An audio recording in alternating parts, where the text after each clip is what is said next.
Who is it? The witch called out, still searching through her storage container. Me. Who else? Odd, she thought. Clyde sounds less dripping than unusual. In her excitement, Eldra wheeled around, zoomed over to the door, and peered through the window. Sure enough, it was him. Was that the hint of a smile on his face? He almost looked happy. The witch blinked, as if she had just seen a flying cow. She hit the button to open the door, then stepped outside. You couldn't have come at a better time, she said. I need to make a... Listen, I really need your help, Clyde gushed. Eldra sighed. Oh, how many times must we go over this, Clyde? Let's stick to our original deal. After you have given me 1,000 of your tears, I will be your friend.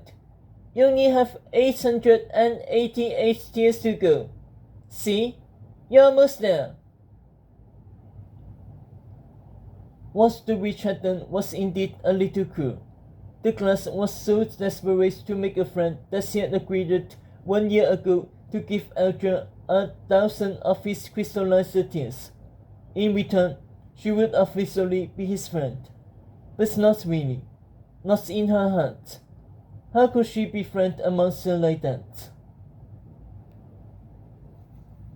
On the other hand, was it really so bad to trick the class like this? It was nicer than killing him. Since their tears was so valued, class was close to becoming an endangered species. So the witch wasn't completely bad, especially compared to the likes of Anderstar. It's not about that, said Clyde. It's about my friend. Eldra burst out laughing. You? She giggled again at the thought. Have a friend? And unbelievable as it might seem, yes, and he's hurt or sick, I don't know. Where is he?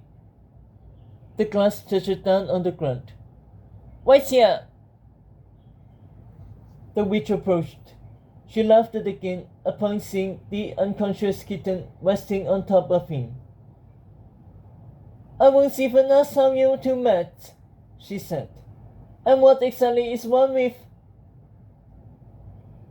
She froze. Her eyes grew wide all of a sudden. It can't be!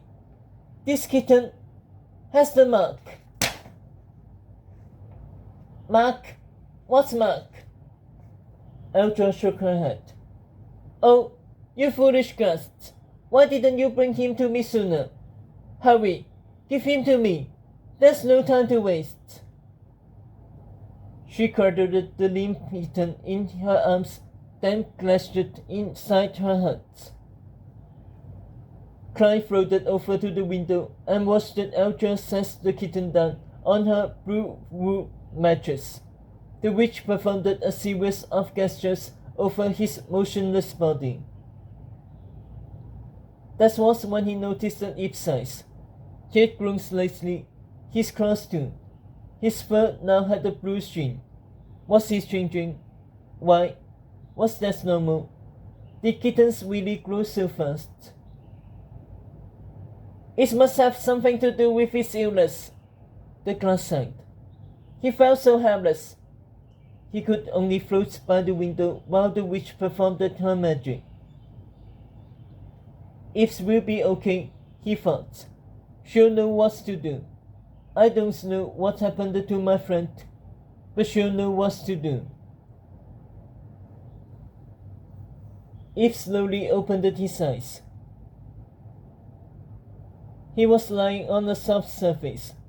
He had slept on something like this a while ago, the farmer's house. Eve liked horses. Real horses, anyway.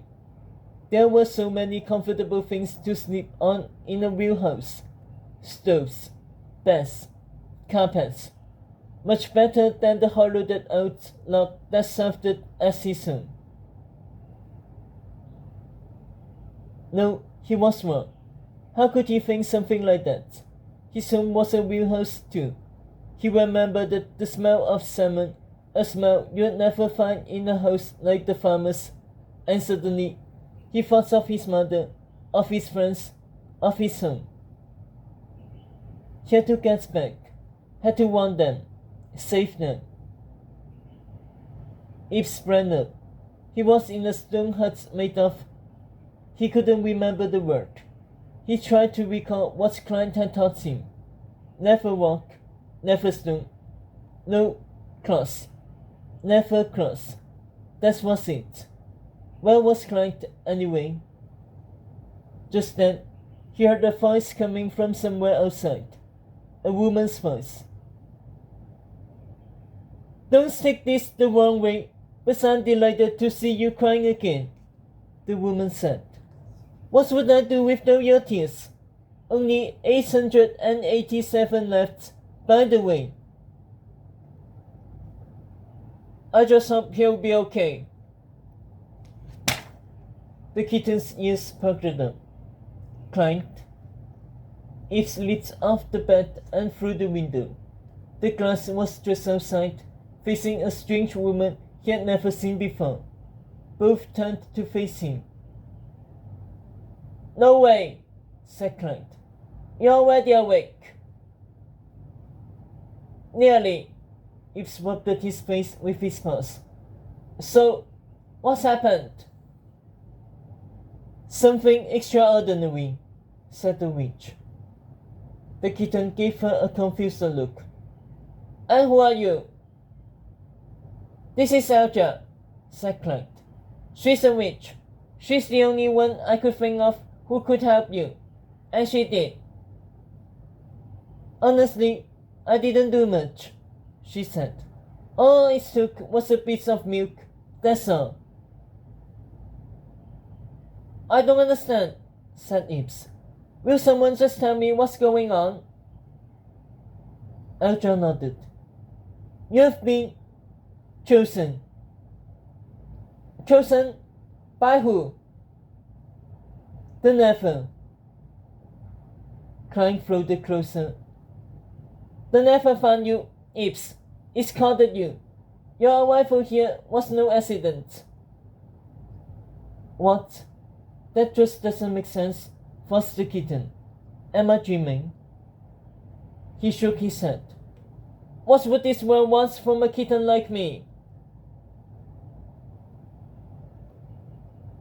Purity, said the witch.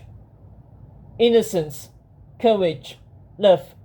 You must understand that the Nefer isn't an evil place. It's filled with darkness, but it isn't evil. However, many of its deniers are. The Nefer needed a champion, and when it couldn't find one here, well, it looked at elsewhere. It found you.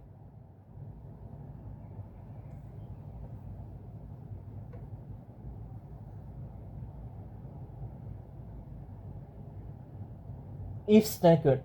It felt like his body was different. Well, maybe he was just drowsy, still a little weak. He ignored these thoughts.